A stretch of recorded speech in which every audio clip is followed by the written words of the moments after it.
Hi guys, welcome back. Let's learn how to easily change your Chrome profile theme color on a Mac and Windows PC.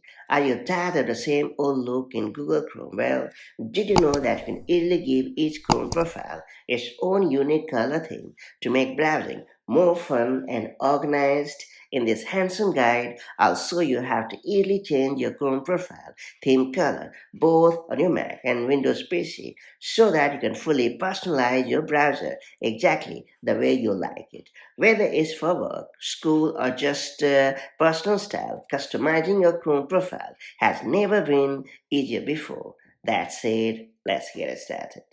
So, first you have to launch the Google Chrome app on your Mac or PC. And then you have to hit the menu button located at the top right corner of the screen. After that, you have to choose the settings option in the menu.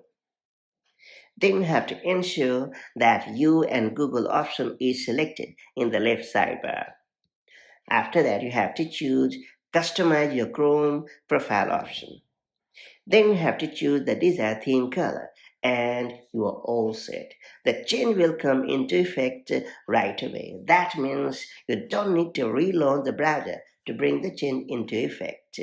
Now you know how to easily customize your Chrome profile theme color on your Mac or Windows PC, giving your browser a fresh and fully personalized appearance. So make sure to experiment with different colors for each profile to stay perfectly organized and make your browsing experience more enjoyable. And I'll catch you up in the next one.